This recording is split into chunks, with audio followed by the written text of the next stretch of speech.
Assalamualaikum warahmatullahi wabarakatuh.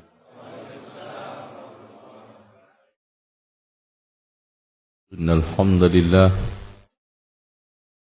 nahmaduhu wa nasta'inuhu wa nastaghfiruhu wa nastahdiih wa na'udzu billahi min shururi anfusina wa sayyiati a'malina.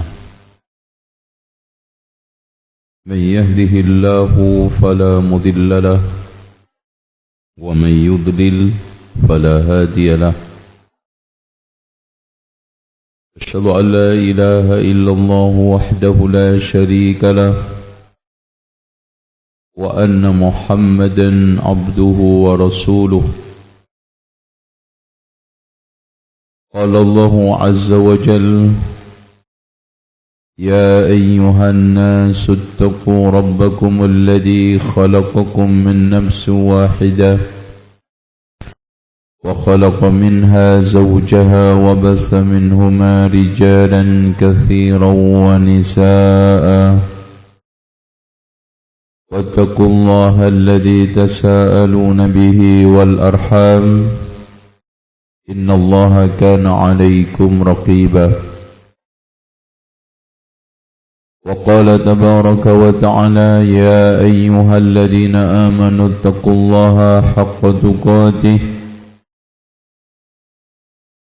ولا تموتن إلا وأنتم مسلمون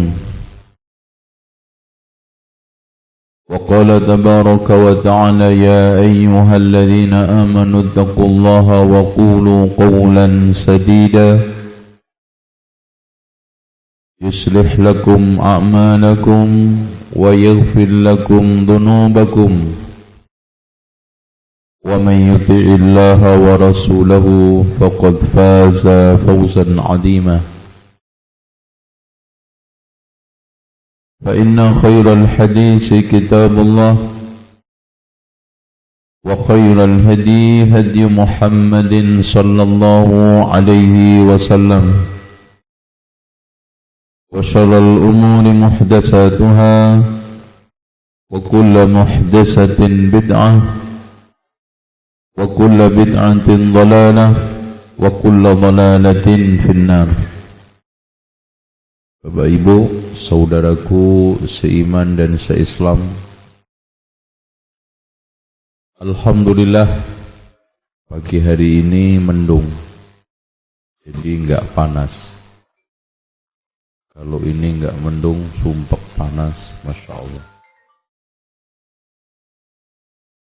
Alhamdulillah juga hati kita, pikiran kita ikut dingin.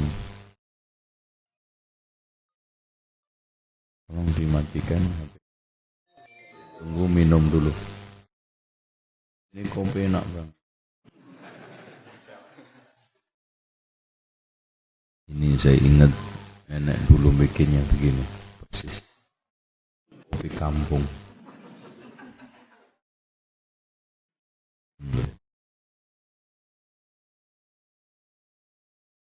Seperti yang dikatakan oleh Imam Ibnu Qayyim, rusaknya manusia karena menyanyiakan dua,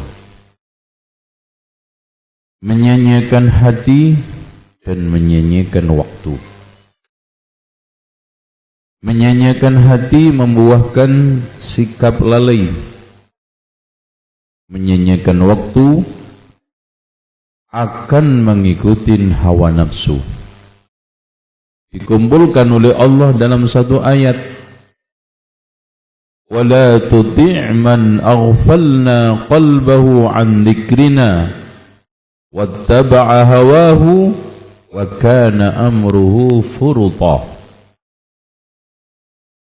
Janganlah engkau mentaati orang yang kami lalaikan hatinya dan mengikuti hawa nafsu, sehingga urusannya berantakan.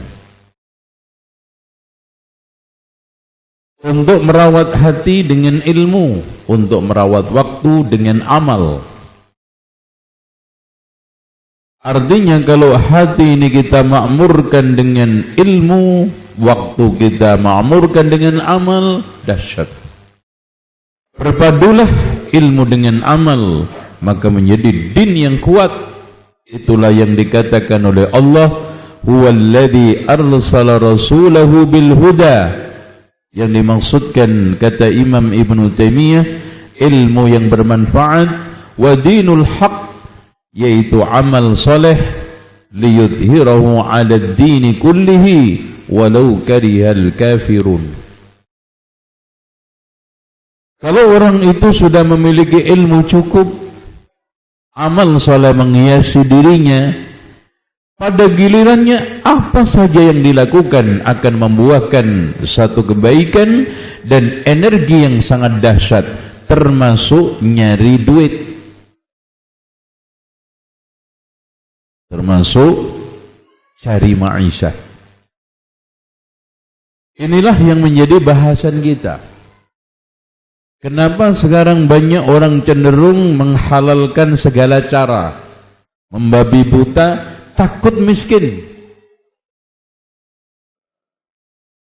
Orang di mana saja kalau antum cek takut miskin. Makanya kalau disuruh milih, Pak, Bu, pilih mana, kaya syukur, miskin sabar, mana yang dipilih? Dibalik juga masih muter pilihannya. Pak, pilih mana, kaya sabar, miskin syukur? Oh, kaya lagi. Ini menunjukkan takut miskin. Dunya wa karahiyatul maut dan wahan. Sehingga dari sekalian tingkahnya pun serba ketakutan. Tingkahnya pun seperti orang tidak kontrol. Tidak bisa kontrol diri, tidak bisa kontrol hati, tidak bisa kontrol pikiran. Akhirnya mirip orang gila. Makanya tingkahnya dalam mencari harta, wal kedwal, halal haram diuntal, yang penting di perut enggak nyengkal. Yang penting duit, yang penting kaya.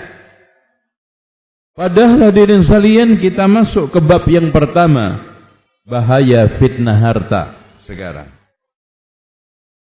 Bahaya fitnah harta. Kita habis, tidak mungkin kita bahas secara detail karena sampai duhur kita dianjurkan untuk menyelesaikan buku ini. Padahal kalau kita bahas benar 5 tahun enggak selesai. Iya, kita sekilas. Yang pertama, dunia di tangan kita. Muslim memang harus punya uang, walaupun enggak harus kaya. Yang penting punya uang. Ya. Dan hidup berkecukupan itu termasuk sehat walafiat. Makanya dikatakan oleh Abu Kilabah kepada Ayyub As-Sikhtiyani, wahai Ayyub, peliharalah urusan pasarmu ingin baik, karena hidup berkecukupan termasuk sehat walafiat. Para rasul, para nabi kerja, cuma orang tujuan cari uangnya ada digunakan untuk menegakkan hak Allah, hak manusia, supaya lancar ibadah. Tapi ada orang yang cari duit untuk ngencengin maksiat. Ada orang yang cari uang hanya supaya bisa bergaya di tengah manusia, sehingga sifatnya angkuh sombong. Tapi hadirin sekalian, ada orang yang mencari harta untuk menyakitin Allah, menyakitin makhluknya. Ada. Sehingga hadirin sekalian, inilah sejelek-jelek harta. Dengan demikian, seorang muslim harus meletakkan akhirat di tanganmu. Artinya, di hatimu. Dunia ini hanya sarana. Jangan sekali-kali dijadikan tujuan. Tujuan kita akhirat. Dengan demikian kita punya mobil, motor, rumah, tanah, semuanya kita tujukan, orientasi kita adalah untuk bekal akhirat kita. Ya. Kalau kita jadikan sebagai tujuan, capek. Karena harta Seperti antum bisa lihat di halaman 5. Wahai manusia, ingatlah dunia yang kalian tekuni, karir yang kalian kejar, kesejahteraan yang kalian dambakan, ketenangan yang kalian idamkan, kebahagiaan yang kalian inginkan, dan kemewahan yang kalian impikan pasti akan berakhir dengan kepunahan dan kematian. Kullu man 'alaiha fan. Semua akan hancur. Bahkan dunia, tempat di mana kenistaan bertahta dan ketamakan sebagai raja, kezaliman berkuasa, kesengsaraan sebagai busana, sehingga dunia laksana pelacur yang tidak pernah setia kepada suaminya. Orang yang mengejarnya bagaikan mengejar binatang buas, dan orang yang mencarinya laksana sedang berenang di danau buaya. Dan orang yang menikmatinya ibarat meminum air garam yang tidak pernah mengenal puas. Itu persaingan, ya, saling gencet, saling gesek, saling gasak, saling gosok, itu isi. Dan tingkahnya pula, kata Allah, kalla innal insana layadgha ar-ra'ahu istaghna. Sungguh manusia itu cenderung melampaui batas ketika melihat dirinya kaya. Dengan demikian kita harus yakin dunia ini hanya sementara. Makanya Rasulullah katakan, kun fid dunya ka'annaka gharibun aw 'abiru sabil. Jadilah kalian di dunia ini seperti perantau atau mampir. Ya, sehingga sementara untuk mandi, sementara untuk tidur, sementara untuk makan. Maka saat Rasulullah tidur, kemudian tempat tidurnya membekas karena hanya anyaman kurma, maka Abdullah ibnu Mas'ud kasihan sama Rasulullah. Kenapa ya Rasulullah engkau tidak suruh saya untuk mencarikan tempat tidur yang enggak sedikit lembut? Apa kata Rasul? Wahai Abdullah ibnu Mas'ud, apa urusan saya dengan dunia? Perumpamaan saya dengan dunia seperti orang pergi lewat, berteduh di suatu pohon, kemudian istirahat, lalu ditinggalkan. Maka Rasulullah mengatakan, idza dakhala an-nurul qalban fasahawan syarah. Kalau cahaya, maksudnya iman, sudah masuk ke dalam hati, maka hati akan tenang, jiwa juga akan lapang. Wa ma alamatu dzalika ya Rasulullah? Apa tanda-tandanya wahai Rasulullah? Rasul mengatakan, al-inabatu ila daril khulud, latihan pelan-pelan kembali ke kampung penuh kekalan, yaitu akhirat. Coba bayangin Pak, seandainya di antara kita mati hari ini, umpamanya kiamat kurang 4 juta tahun, itu logikanya umur kuburan tok 4 juta. Kalau 4 juta, kalau 5, 10. Sementara di dunia, kalau seandainya kita sekarang sudah umur 60, Allah umur 70, kurang 10 tahun. Paling 2 kali pilkada, habis antum. Sementara rumah hunian yang di atas bumi kita perbaiki pintunya, jendelanya, kita isi lengkapin perabotnya, lalu kita pergi merusak, mengacak-acak rumah hunian kita yang di bawah bumi. Ini enggak logis. Wattajafi an daril ghurur, latihan pelan-pelan meninggalkan kampung penuh penipuan, yaitu dunia. Wal isti'dadu lil mauti qabla nuzulihi, siap sebelum kita mati, sebelum hadirnya. Kemudian sederhana mencari ma'isah. Oleh karena itu kita harus sederhana, alias kita harus seimbangkan. Dalam menyikapi ini,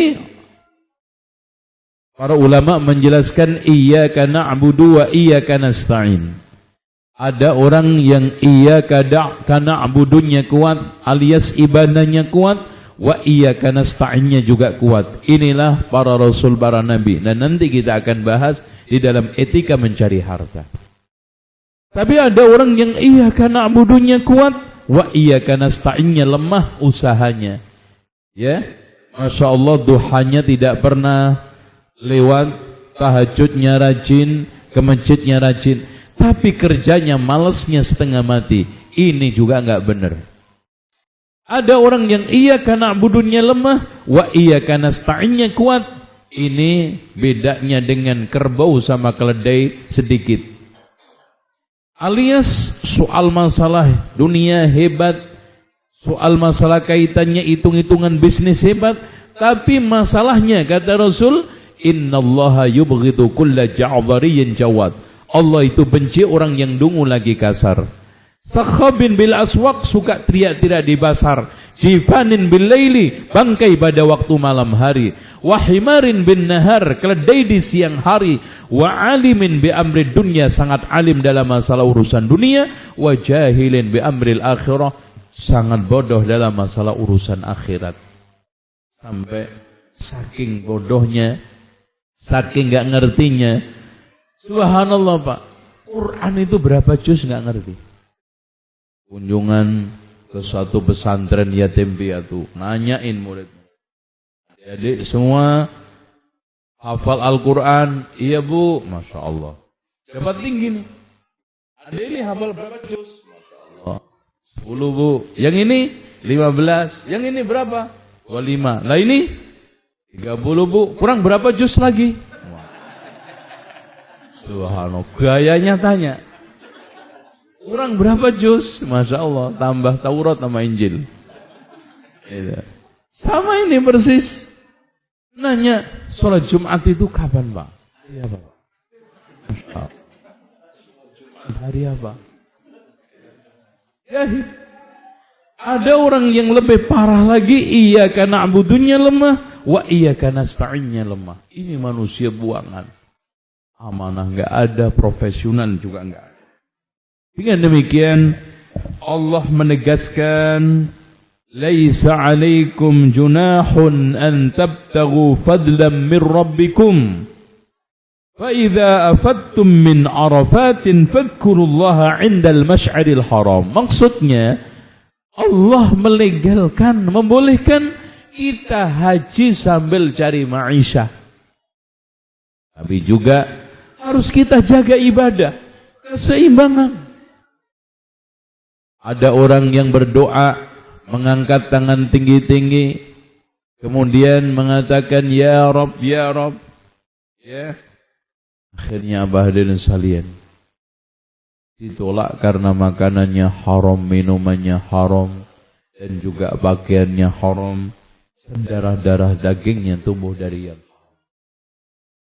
Ya. Artinya orang bisa tahu ini halal, ini haram dari mana? Dari ngaji. Sehingga hadirin sekalian, katanya Imam Al-Ghazali, semua orang ketika ketemu Allah dituntut untuk membawa pahala. Pahala tidak didapat kecuali dengan ilmu amal. Dan orang tidak bisa mendapatkan ilmu amal dengan baik kecuali memiliki badan sehat. Dan tidak mungkin kita punya badan sehat kecuali makan. Dan makan itu akibat dari kerja. Dan makan yang halal dari kerja yang halal. Dipilah-pilih dari mana? Ilmu. Sehingga Allah katakan, Ya ayyuhar rusul, kulu minat thayyibat. Kulu minat thayyibat. Wahai para utusan Allah, makanlah dari yang bersih-bersih. Wa'amalu salihah. Juga Allah ini Rasulullah SAW menegaskan, Ya ayyuhan nas, wahai manusia, innallaha thayyibun. Allah itu bersih. Dari mana kita tahu ini bersih, ini halal? Ilmu. Sehingga lihat para ulama salaf dari zaman ke zaman, bahkan Nabi Daud sudah jadi raja tetap kerja. Nabi Sulaiman kurang apa Pak? Kerja anyaman kurma. Nabi Yunus, Nabi Syuaib mengembala kambing. Nabi Musa mengembala kambing. Bahkan Rasulullah mengatakan, Ma min nabiyyin bu'is illa waqad ra'al ghanam. Tidak ada satu nabi pun yang diutus melainkan pernah mengembala kambing. Hikmahnya, kenapa hadirin sekalian setiap nabi yang menjadi calon pemimpin umat dilatih oleh Allah dengan mengembala kambing? Karena pengembalaan kambing itu ada beberapa faedah. Satu, latihan leadership secara alami. Kiring, mengendalikan supaya enggak makan tanaman orang. Ya, pada waktu nanti keluar kapan, pulang kapan, dan plus tidak ada ma'isyah paling bersih kecuali peternak. Makanya kata Rasulullah, ya, yushiku ayyakuna khaira amwalil muslim ghanamun yadba'uhu, ya, yadba'uhu fi manabitis syajar wal jibal yafirru bidinihi minal fitan. Hampir-hampir nanti datang suatu zaman sebaik-baik harta seorang mukmin adalah kambing-kambing yang dikembalakan di pucuk-pucuk gunung dan tempat tumbuh-tumbuhnya pohon, melarikan diri dari fitnah, melarikan diri membawa agama dari fitnah. Untuk melihat kalau orang itu mengembala kambing waktu sholat tertib, tahu zuhur, ini asar, dan kalau maghrib kambing itu pasti pulang. Makanya kalau orangnya nggak sholat ditinggal sama kambing. Itu hasil. Dan mengutamakan makanan alami. Bertani juga begitu, masya Allah. Cuma sayangnya banyak orang yang nggak minat. Memang tanda-tanda kiamat itu yang menggiurkan adalah pasar. Makanya tanda-tanda kiamat apa kata Rasulullah? Banyak. Makanya kalau antum kaya sesuai versi kiamat berdagang. Kalau antum mau kaya dagang. Itu udah tanda kiamat. Pasar di mana?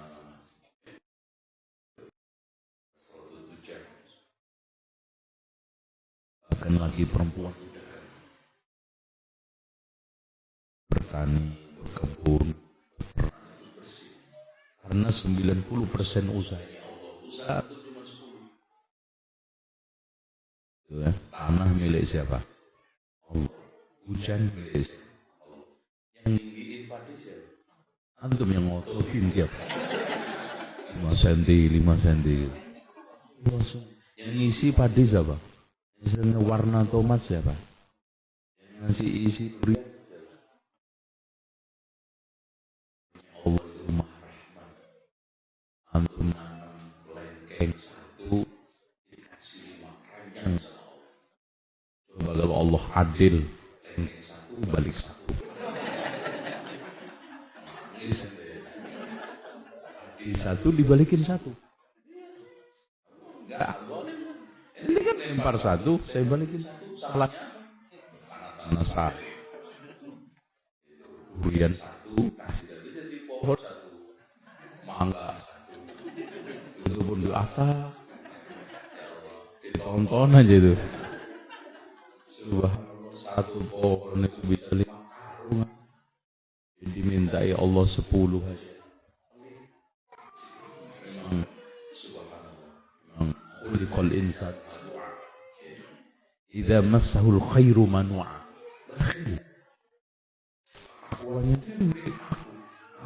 Akui semuanya. Tanah milik Allah disertifikati. Ini milik saya. Allah. Padahal Allah ngasih ke antum tanpa sertifikat ya. Antum pindah tangan ke antum kok antum akui. Ini jadi aku ini kambing saya. Padahal akhirnya manusia balik tanpa apa. Makanya kata Rasul, yaqulu ibnu Adam mali mali. Anak Adam mengatakan hartaku hartaku. Walaysa laka minal mal illa ma akalta faqad afnaita. Wa ma labista faqad ablaita. Wa ma tasaddaqta faqad abqaita. Sebetulnya hartamu yang benar adalah yang kamu makan suatu ketika jadi kotoran, yang kamu pakai suatu ketika lecek, dan yang kamu sedekahkan jadi simpenan. Yang lainnya semua, Mas, antum punya rumah gede, ente bawa kemana-mana. Keong apa? Ya? Antum sekarang punya tanah di Salatiga, 30 hektar, ente pakai semua. Bahkan ada orang yang punya berhektar-hektar tanah, seperti dia pegang. Kertas itu Pak. Sama. Pegang kertas buku. Iya. Tanahnya di mana nggak ngerti. Saya itu punya tanah 20 hektar Mas. Biar ngerasain saya kelilingi tiap pagi. Capek sendiri. Mana nanti kalau mati saya pakai semuanya. Rugi. Pelit. Diwakafkan kan.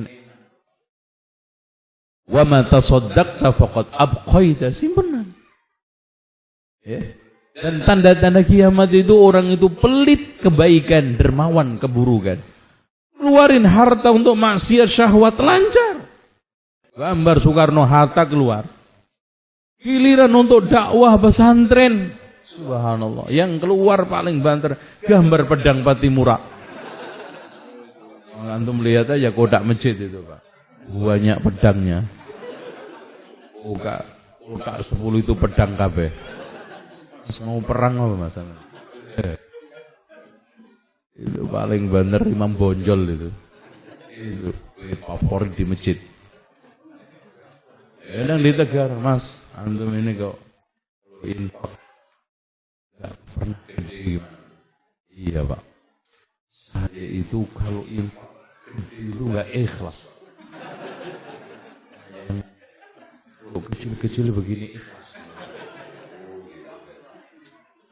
Berarti yang penting ikhlasnya. Iya Pak. Tapi masjid itu butuh duit Pak, nggak butuh ikhlas. Iya. Radio ini butuh duit apa butuh ikhlas? Antum datang ke masjid kok masih ikhlas. Masjid itu nggak butuh ikhlas. Yang butuh ikhlas antum. Masjid dikasih ikhlas, kasih duit selesai. Itu radio tazkiyah kasih duit, jangan dikasih ikhlas. Itu ikhlas. Dengan demikian, ya. Oleh karena itu jangan serakah.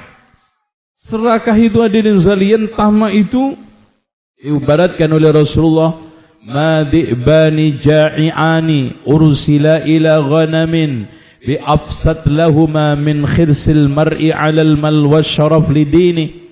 Tidaklah ada dua serigala yang sedang kelaparan. Pak, kenapa Rasulullah SAW mengumpamakan serigala? Karena ternyata di antara sekian hewan buas yang paling sadis itu serigala. Mangsanya mentah, hidup-hidup. Rekam, makan, hidup-hidup. Kalau singa masih tunggu mati. Kalau macan masih tunggu mati. Baru dibuat bancaan sama anak-anak itu. Singa itu lebih santun daripada antum loh Pak. Menangkap mangsanya kret. Sobek di sininya. Jadi kambing itu kejar, diterkam sini, kemudian disobek. Secara alami ternyata paling efektif untuk membunuh hewan itu. Makanya Allah nyuruh layatin. Karena di sini saraf-saraf macam biarin baru dibuat makan. Makannya pun tertib. Antum masih sadis, dicincang, disate. Antum lebih sadis. Mendingan makan. Antum bilang, wah binatang buas. Ya antum makhluk buas itu. Bukan. Kalau binatang coba bilang binatang buas-buasan manusia. Manusia aja nggak ngaku. Hewan dikasih titel yang jelek-jelek. Ya.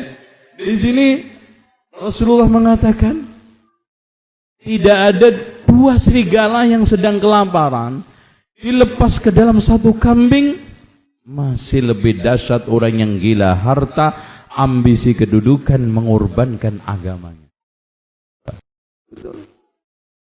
Orang itu kalau sudah serakah minimal kejebur ke dalam 4 penyakit.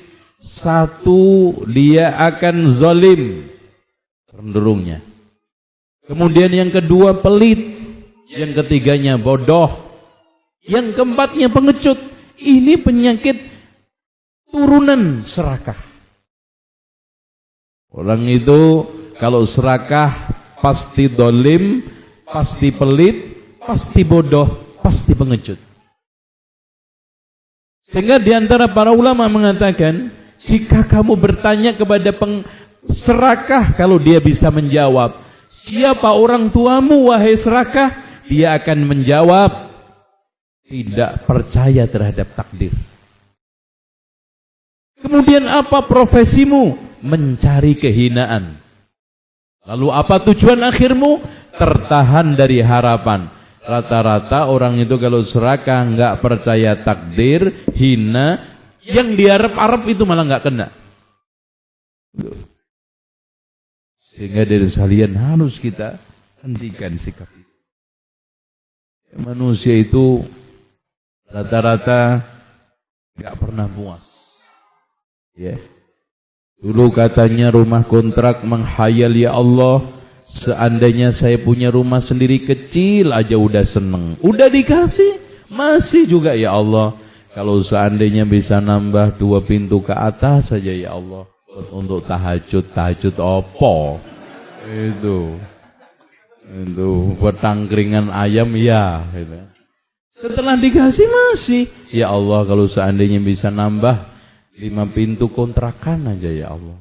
Untuk tambah-tambahan kuliah. Sampai antum punya 5, 10. Lau kana li bani Adam wadin min dahab, latamanna an yakuna wadiyan, wala yashba hatta yabla fahu biturab. Dia tidak akan puas, dia tidak akan mendapatkan yang diinginkan sampai tanah kuburan masuk ke dalam mulut. Itu. Sehingga ta'isa abdud dinar, celaka hamba dinar. Wa abdud dirham, wa abdul khamisah. In u'tiya radhi. Kalau diberi senang, wa illam yu'ta sakhit. Kalau enggak diberi enggak senang. Ta'isa wantakas, adanya tiap hari ngeluh dan ngeluh. Wa idza syika, saking parahnya hanya kena duri aja ngeluhnya kayak kena bom atom. Ada orang yang kena duri aja tetangga kanan kirinya dikeluhin semua. Ngomong sana sini seakan-akan hidupnya paling nesta. Padahal apa aja ada. Oleh karena itu di sini pahami, harta itu kayak kalajengking. Kalau enggak pintar ruqyah, jangan coba-coba pegang, kata para ulama. Apa itu ruqyahnya? Ambil yang halal, tunaikan haknya. Kalau enggak jangan pegang. Tapi memang rata-rata manusia itu ya, apalagi ibu-ibu, itu kalau nggak punya uang 1 detik aja kayak 5 tahun. Waduh, suaminya dilabrak, tetangganya dimanyunin, seakan-akan dunia besok kiamat. Baru nggak punya duit.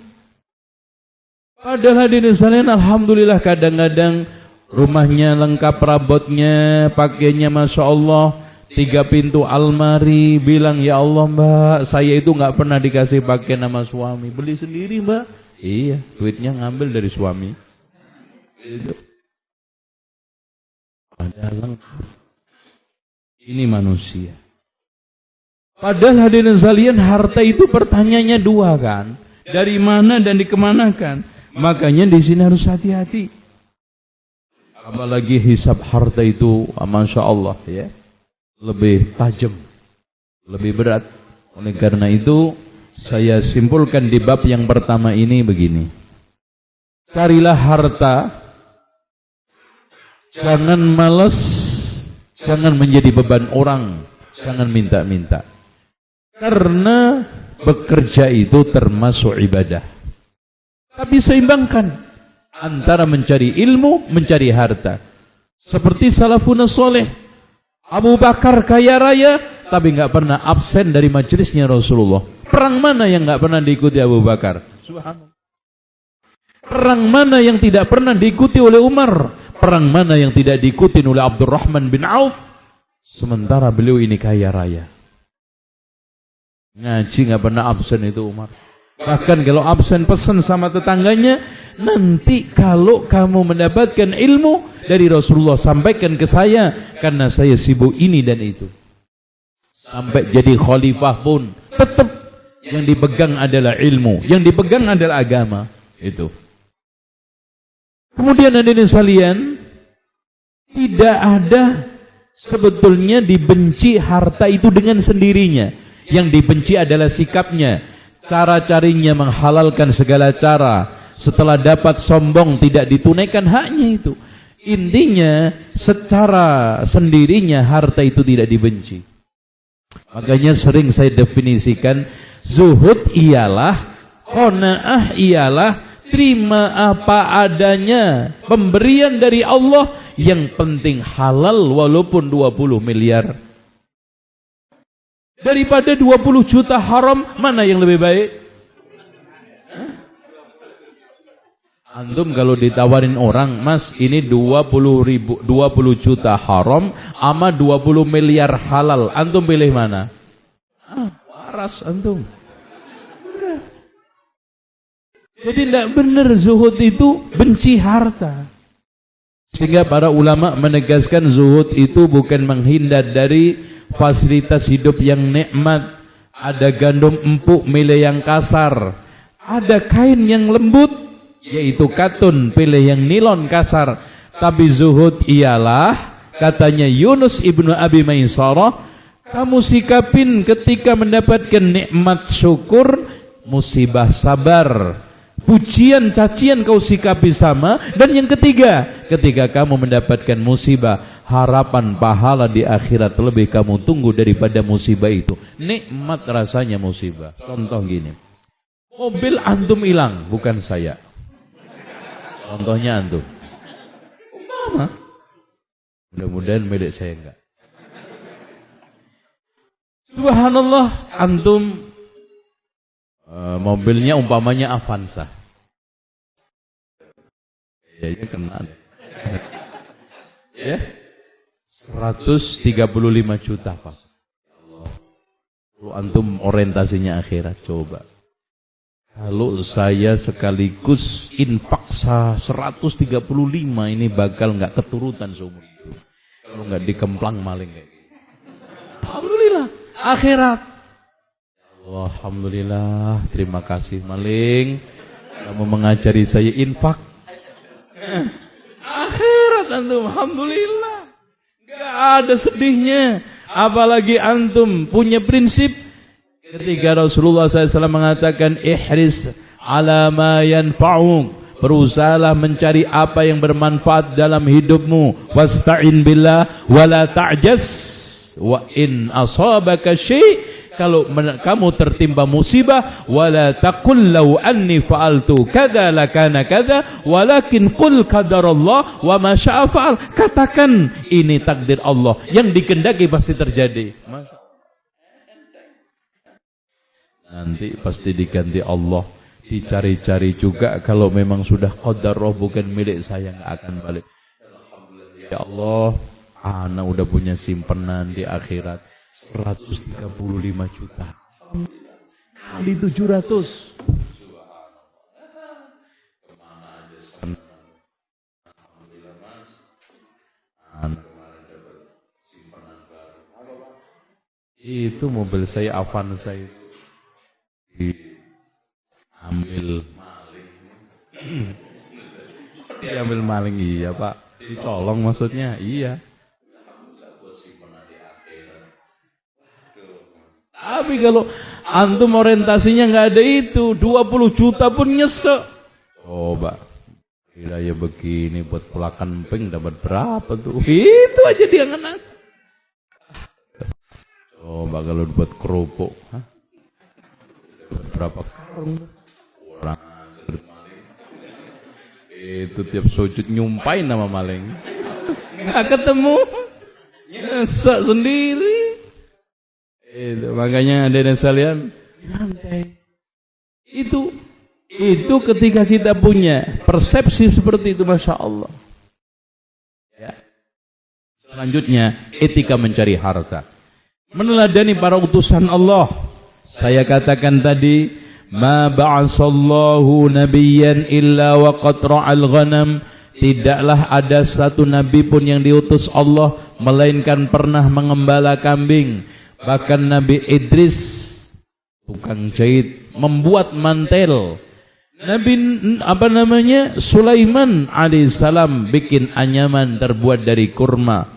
Kemudian Nabi Daud bikin baju perang, Nabi Muhammad, Nabi Syu'aib, Nabi Musa mengembala kambing. Intinya Muslim itu harus berprofesi. Gak boleh enggak. Jadi beban orang. Dan harta itu dahsyat. Ni'mal malu salih lirrajul salih. Sebaik-baik harta adalah di tangan orang soleh. Coba kalau antum semua kaya raya, ya, nikah lagi lancar. Contoh, itu kan, bangun masjid lancar, bangun pesantren lancar, silaturahmi indah, dakwah masya Allah, bangun pesantren megah-megah, nikmat. Itu. Makanya hadirin sekalian, coba bayangkan Zubair bin Awam ketika meninggal, saat meninggal bagi-bagi warisan, istri 4 itu kan dapat 1/8 dibagi 4, Pak. Wanita itu kalau istri punya anak dapat warisan berapa? 1/8 bagi 4. 800.000 dirham. 800.000 dirham. Ahlul jannah, ya, dijamin oleh Allah masuk surga, ya. Dengan demikian sekarang ini kita harus teladani Rasul.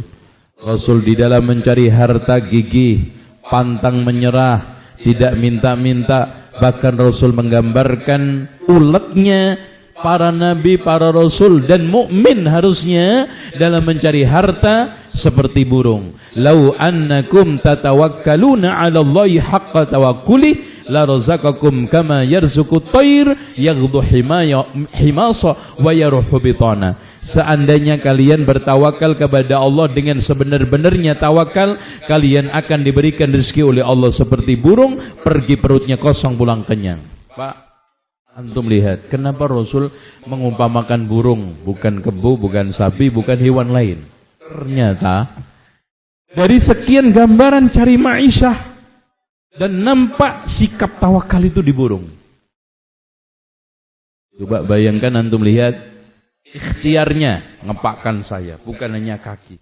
Semua kerja. Sayapnya digerakkan, kakinya digerakkan, paruhnya digerakkan. Kemudian setelah itu dia sangat percaya sama pemberian Allah. Tidak begitu pede dengan fasilitas yang ada. Gak peduli sekarang pohon apa. Yang penting saya terbang, yang penting saya hinggap, apa ada ulatnya tidak, gak peduli. Anda percaya sama Allah. Lau annakum tatawakkaluna 'ala Allah. Ada burung yang stres. Besok ini kira-kira makan apa ya? Gak ada. Tenang aja dia. Padahal hadirin sekalian, masya Allah, kadang anaknya 6.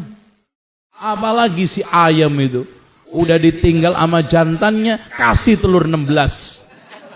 Bukan kurang ajar tuh ayam. Tapi tawakal modalnya pada hidup gendut-gendut. Masya Allah, anaknya seger-seger, gede-gede, ente yang nyembelih. Ya kan? Masya Allah. Ya, kalau diumpamakan lele kurang begitu pas, ya. Ya, nyari rizkinya kurang tawakal, muter aja lele. Kalau ini subhanallah, berat. Dan dia percaya sama Allah, tidak percaya sama usahanya. Karena pada akhirnya tawakal adalah percaya hati kepada Allah, mengerahkan kaki tangan untuk usaha. Kuat mengempakkan saya, pindah dari pohon ke pohon, tapi hatinya tidak pernah lepas sama Allah. Tuh. Alhamdulillah. Jam 9:10 burung gentilang itu begitu sama suami istrinya, sama anaknya, tenang, bertengger. Antum jam 9 malah padu karo bojone. Itu kan kalah itu, Pak. Apalagi kadang-kadang, ya, tadi saya katakan maaf, perempuan itu yang dipikirin duit, bukan suami. Nah, suami laki itu yang dipikirin istri, bukan duit. Itu. Percaya nggak sama gue nih? Makanya inilah rahasianya kenapa di surga itu kalau laki-laki dijanjiin bidadari, kalau perempuan nggak pernah dengar bidadara. Karena memang ciri khas watak wanita itu apa yang dia punya. Kalau laki, siapa yang dia punya. Hanya dia rela mengorbankan harta, rumah, mobil untuk mendapatkan siapa. Nikah, bayar, pakai mahar sekian, oke. Mobil jual, rumah jual, tanah jual. Yang penting bisa nikah. Kalau perempuan rela mengorbankan siapa saja untuk mendapatkan apa saja.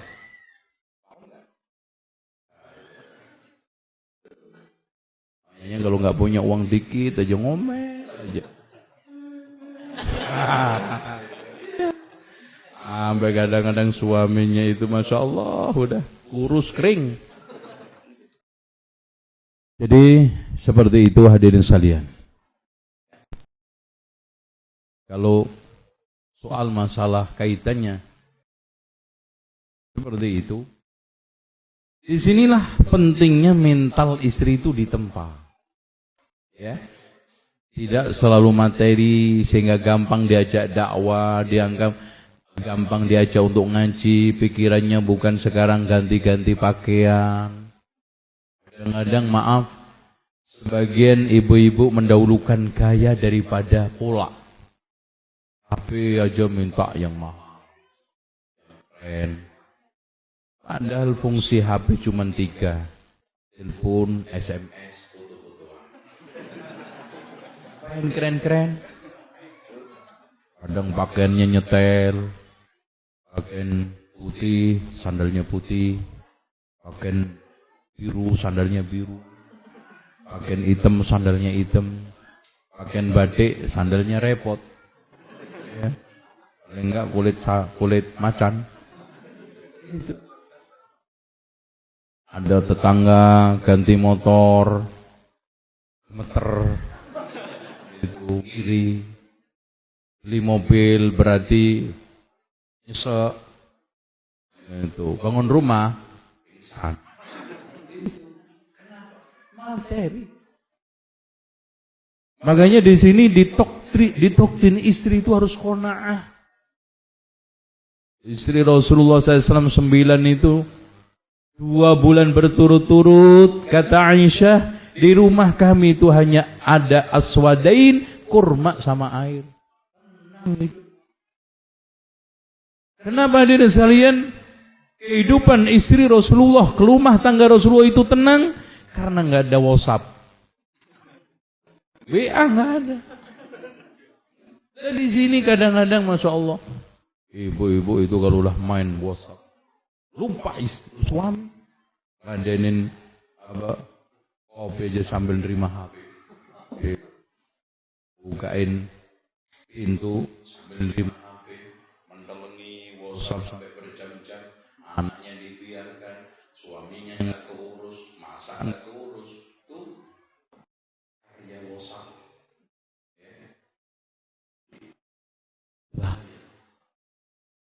Adalah diri sekalian, harta itu kita cari supaya kita bahagia. Kok malah ada orang disusahkan karena oleh karena itu sederhana ialah dulukan pola daripada gaya, pentingkan kebutuhan daripada keinginan. Kalau sekarang ada mobil baru pengen, siapa yang enggak? Motor baru pengen, siapa yang enggak? Sekarang ada rumah keren megah pengen, siapa enggak? Tapi butuh enggak? Enggak semua. Oleh karena itu hadirin sekalian, di dalam etika mencari harta adalah budi pekerti luhur alias akhlak.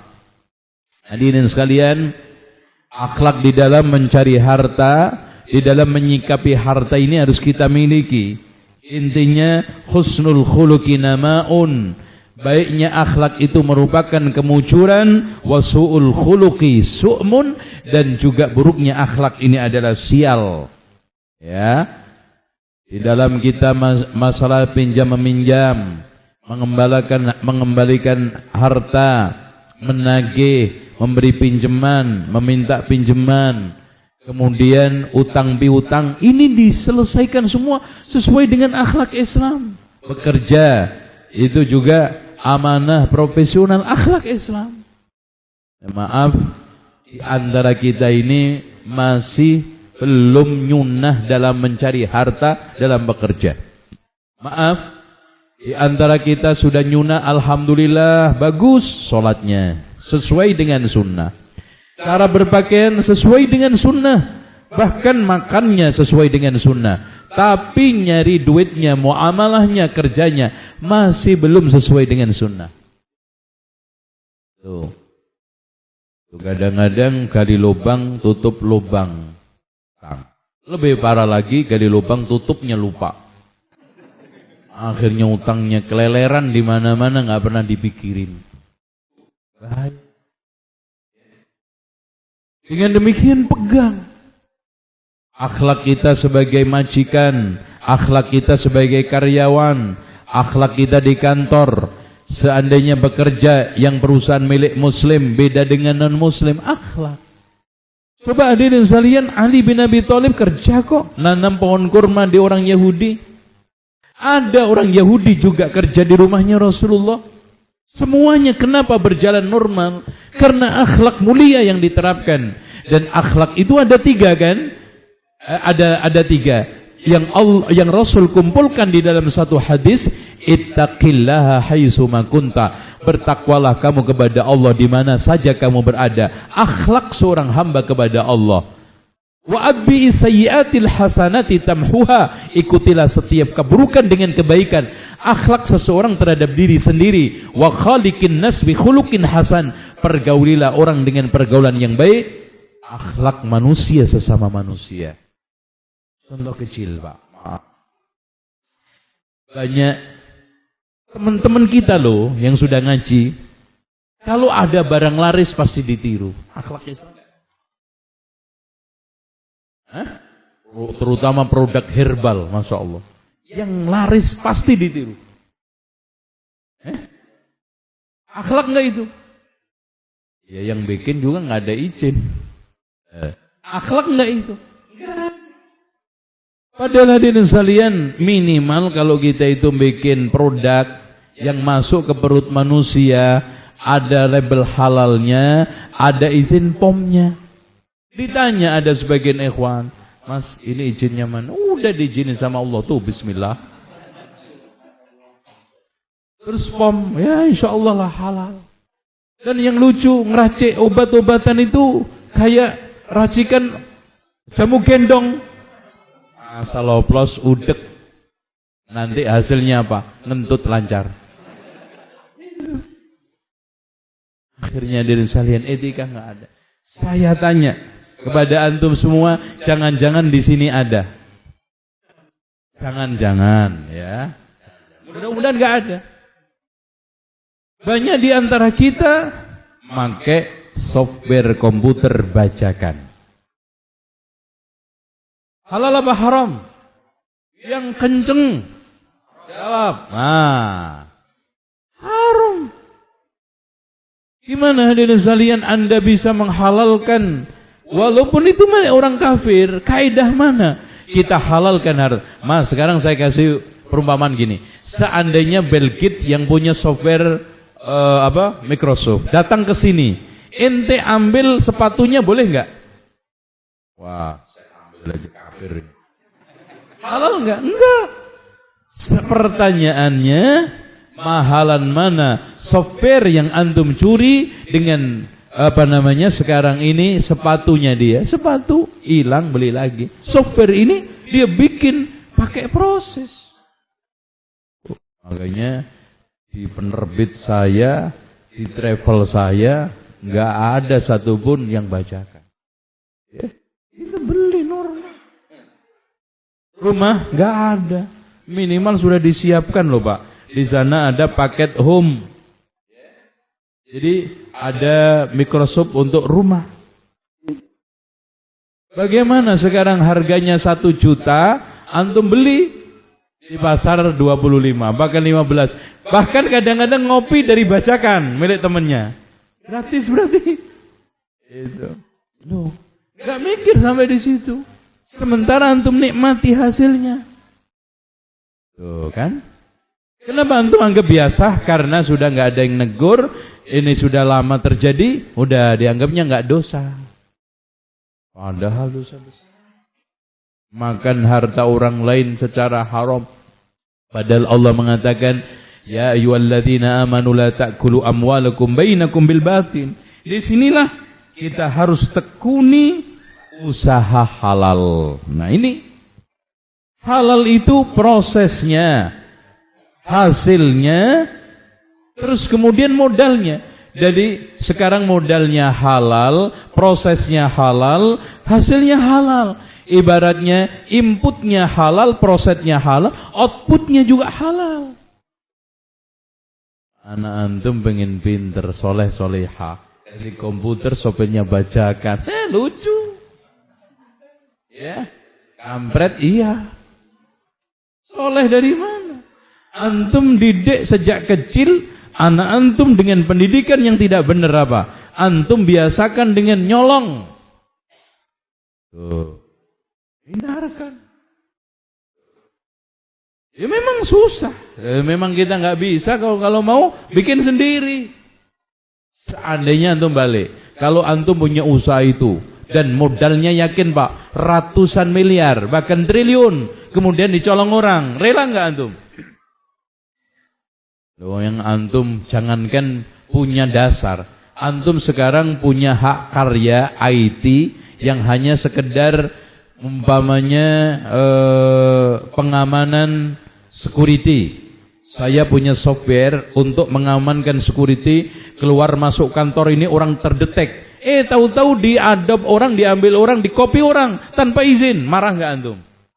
Saya sudah mengeluarkan 300 juta Pak. Ya, kecil. Bill Gates itu 300 miliar. Kecil. Bahkan mungkin 3 triliun, 4 triliun. Bukan kafirnya. Kafir kan macam-macam. Ada kafir yang harbi, yang memang perang, hartanya halal. Itu pun halal yang di medan perang, yang di rumah jangan. Itu. Tapi kan ada dhimmi, musta'man, ada lagi yang apa? Mu'ahad. Sekarang ada tetangga kafir kanan kiri. Wah, ini kafir. Burung darahnya diambil. Itu. Mas, burung darah saya mana? Udah goreng. Wah, ini kayaknya kafir nih. Punya kolam lele, kuras. Malam-malam, loh kok dikuras Pak? Kafir. Tenang aja. Boleh begitu. Sekarang Pak, anak tanya, sekolam lele sekarungnya paling banter, harganya itu 500.000 kok. Software yang antum pakai itu aslinya 3 juta. Untuk kantor, ada Adobe-nya lengkap itu sampai 10 juta. Untuk penerbitan itu sampai 10 juta untuk lengkap. Antum kopi cuman modal gak ada 100.000. Kaidah Islam itu kan kayak seperti ini. Contoh lagi ada sekalian, kadang-kadang meremehkan utang. Padahal kata Rasulullah SAW, nafsul mu'min mu'allaqatun bidaini hatta yuqda'an. Jiwa seorang mukmin tergadai oleh utangnya sampai dibayar. Bahkan jihad pun tidak bisa membela utang seseorang. Maka Rasulullah mengatakan di dalam hadis yang dikeluarkan oleh Imam Muslim, al-qatlu fi sabilillah yukaffiru kulla syai'in illa ad-dain. Terbunuh di medan perang menghapus segala sesuatu kecuali utang. Balikin. Kadang-kadang kalau orang lain lupa senang, malah sujud syukur. Alhamdulillah, lupa. Padahal di sana semua nanti gak bakal lewat. Jangankan duit jutaan, antum yang dulu pada zaman sekolah SMA apa mahasiswa yang suka darmaji dahar limo ngaku siji dihitung. Jangan. Alhamdulillah. Gak ketahuan. Itu kan manusia hitung-hitungan. Allah enggak. Wa may ya'mal misqala dzarratin khairan yarah wa may ya'mal misqala dzarratin syarran yarah. Berikutnya etika mencari harta. Tunaikan hak harta. Hak harta itu ada dua. Hak harta kepada sesama manusia, utang piutang, kemudian permodalan, perkongsian, sangkutan, tanggungan, bayar listrik, bayar telepon, bayar. Hak sesama manusia. Kemudian yang kedua, hak kepada Allah. Ada yang wajib, zakat, kafarat. Ya, kafarat ada nadar, ada sumpah. Bayar. Ada orang menggauli istri pada siang hari Ramadan, kafarat. Hak Allah, bayar. Ya, termasuk haji, tanggungan sama Allah. Tunaikan. Walillahi 'alan nasi hajjul baiti man istata'a ilaihi sabila. Ada yang sifatnya sunnah, ini sedekah, infak. Insyaallah dengan cara seperti ini usaha kita jadi berkah. Pak, di dalam firman Allah, sanksi orang yang tidak membayar zakat, yauma yuhma 'alaiha fi nari jahannam. Besok mereka dipanggang di neraka jahanam. Fatukwa biha jibahuhum, disetrika jidatnya, wa junubuhum, lambungnya, wa duhuruhum, punggungnya. Hadza ma kanastum li anfusikum. Inilah balasan akibat simpanan yang kamu simpan, yang kamu tidak zakatin. Fadzuqu ma kuntum taknizun, rasakan akibatnya. Kenapa Pak? Disetrika jidat, lambung, punggung. Katanya Imam Muhammad Rashid Ridho di dalam tafsir Manarnya, orang itu kalau bakhil biasanya yang action duluan apanya? Jidatnya mengkerut. Ya kan? Diajuin proposal. Maaf ya Pak ya. Mengkerut itu. Mas Allah Pak. Saya nggak punya uang Pak. Terus kemudian tidak dikasih uang malah ditinggal, kasih lambungnya. Habis itu ngeloyor dikasih punggungnya. Itu yang meminta sumbangan lihat ya Allah. Ini orang pelit banget. Makanya dikasih al-jaza'u min jinsil amal, balasan sepadan dengan perbuatan. Disetrika jidatnya, lambungnya, punggungnya. Tuh. Dan pelit itu Masya Allah hampir semua. Makanya kata Rasulullah, as-sakhiyu ba'idun minallah wa ba'idun minan nas wa qaribun minan nar. Ya, orang pelit itu jauh dari Allah, jauh dari manusia, dekat neraka. Jangankan manusia, kucing aja nggak seneng. Tungguin makan lamanya bukan main, tulang aja nggak nyisa. Kata kucing, kurang ajar. Gitu kurang ajar. Nggak taunya kucing ternyata teknologi presto, tulangnya remek semua. Itu sampai hewan Pak, pelit. Makanya di sini ada sekalian, hendaknya dihindarkan. Allah bayar, antum nggak bakal kok jadi daging merekah. Zakat antum tahan, bukan milik antum. Dan ketika antum memberikan zakat, jangan terbersit antum gagah merasa memberi, jangan. Itu hak mereka. Yang antum harus kasih. Yang tadi saya bilang adil-adilan, antum dikasih Allah berapa, diminta berapa, nggak banyak kok. Kalau pertanian itu kalau Allah adil, usahanya Allah kan 90, ambil semuanya, antum yang 10. Wah, protesan. Yang diminta cuma 10%. Itu pun kalau air beli turunin lagi sama Allah 5%. Karena kita usaha dagang, banyak keluar keringat, turunin lagi oleh Allah 2,5%. Alhamdulillah Allah itu adil, Rahman, Rahim. Ya.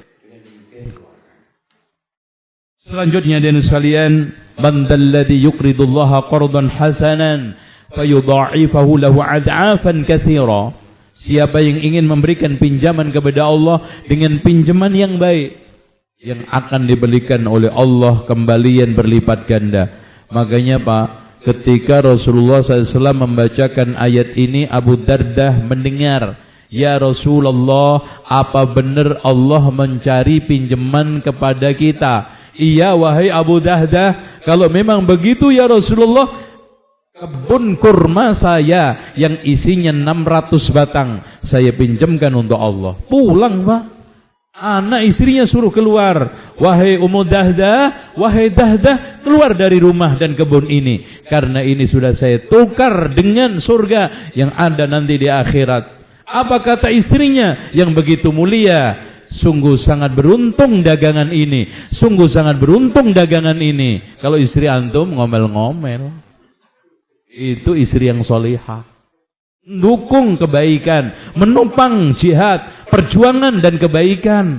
Makanya di antara ciri mar'atus salihah disebutkan oleh Rasulullah SAW, al-mar'atus salihah adalah perempuan wadu'inu zawjaha ala amril akhirah, membantu suaminya urusan akhirat.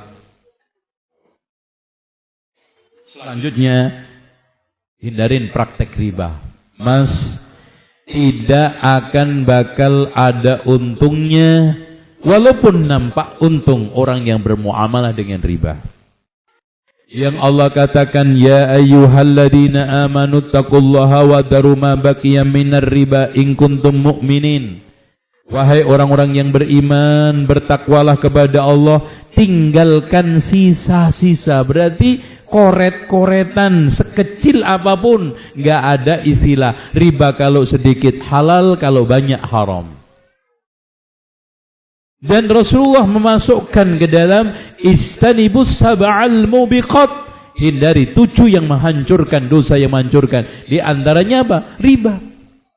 Bahkan Rasulullah SAW melaknat, mengutuk, Allah juga mengutuk yang memberi, yang menerima, yang menulis, yang jadi saksi. La'anallahu akila riba wa mukila wa syahidai wa katibah wa hum fi dzalika sawa. Rasul memberikan embel-embel akhir, mereka dalam hal dosa sama. Dan dikatakan dalam hadis Rasulullah, dirhamun riba ya'kuluhu rajul wa huwa ya'lam. 1 dirham riba yang dimakan oleh seseorang, dia tahu. Asyaddu indallah, lebih berat dosanya di sisi Allah, min sittatin wa thalathina zaniyatan, daripada 36 kali zina. Dan juga Rasulullah SAW mengatakan, ma ahadun aksara minar riba illa kana aqibatu amrihi la qillatin.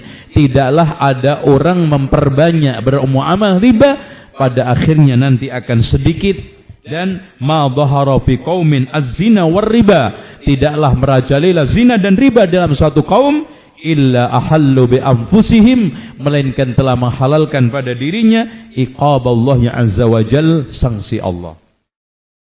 Jangan membabi buta dalam mencari harta, menghalalkan segala cara, sikut sana sikut sini, merampas sana, mendolimi sini. Padahal Rasulullah mengatakan, ittaquz zulma fa inna dzulma dzulumatun yaumal qiyamah. Waspadalah kezaliman, karena kezaliman itu kegelapan di hari kiamat. Dan ada suatu kaidah, Pak. Tidak halal harta pindah tangan ke orang lain kecuali sebab syar'i, walaupun ikhlas. Sebab syar'inya yang penting. Contoh, walaupun ikhlas enggak halal. Upah pelacuran, ikhlas, rata-rata sukarela. Bahkan apalagi lancar, sukses, puas, ya. Kalau orang Arab kan jazakumullah khair, pakai jazakumullah khair, ya. Jazakumullah khairan. Ikhlas enggak? Ikhlas. Tapi halal enggak? Tidak halal harta pindah ke tangan orang karena sebab syar'i, contoh dagangan. Sebab syar'i, contoh wakaf. Sebab syar'i, contoh hibah. Sebab syar'i, contoh pinjaman. Sebab syar'i, contoh utang piutang. Itu kalau suap menyuap, syar'i enggak? Walaupun ikhlas. Ya, terima kasih Pak, Bapak telah memberikan kelancaran usaha saya, dan ini tanda kasih, tanda apa? Biasanya ucapan terima kasih, dan ini hanya sekedar saling pengertian ya Pak. Jadi ada uang saling pengertian. Jadi macam-macam uang di Indonesia itu lucu-lucu. Uang rokok, uang saling pengertian, uang denger, uang lihat, gitu ya. Denger tuh aja minta. Apalagi lihat. Berarti denger lihat 2. Apalagi nenteng. Denger lihat nenteng, double. Ini yang terjadi. Padahal Rasul mengatakan ar-rashi wal murtashi finnar, yang menyuap dan yang disuap dua-duanya di neraka. Dan anehnya, tiap hari, tiap tahun bukan makin cerah, tapi makin menjadi-jadi. Hutan habis, akhirnya banjir karena korupsi. Pendidikan terlantar, sekolah ambruk karena korupsi. Jalan-jalan jebol, jembatan runtuh karena korupsi. Bahkan hadirin sekalian, panti-panti terlantar, anggarannya disunatin karena korupsi.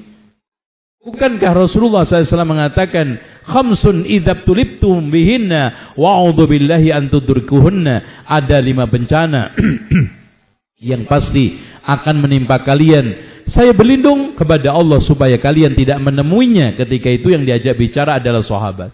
Di antaranya, lam tadhuril fahishatu fi qaumin qad hatta yu'linu illa fasha fihimut ta'un wal awja allati lam takun madat fi aslafihumul ladzina madaw. Tidaklah kekejian berupa perzinaan merajalela di suatu kampung negeri, melainkan Allah akan timpakan wabah penyakit yang belum pernah terjadi pada umat-umat dahulu. Satu. Kemudian yang kedua, walam yamna'u zakata amwalihim illa muni'ul qatra minas sama falaulal bahaim lam yumtaru. Tidaklah mereka menghalangi zakat malnya, melainkan Allah akan halangi turun hujan dari langit. Maksudnya hujan yang baik-baik. Kalau bukan karena sayang sama hewan ternak, Allah tidak akan bakal menurunkan hujan yang baik maksudnya. Adapun hujan yang mendatangkan musibah, malapetaka, itulah hujannya manusia. Yang ketiga, walam yanqusul mikyala wal mizan. Tidaklah mereka suka ngurangin takaran dan anggaran timbangan, termasuk nyunatin anggaran. Illa ukhidu bisinin wa syiddatil mauna wa juri sultan, melainkan akan turun paceklik, susah pangan, susah hidup, dan jahatnya pemimpin.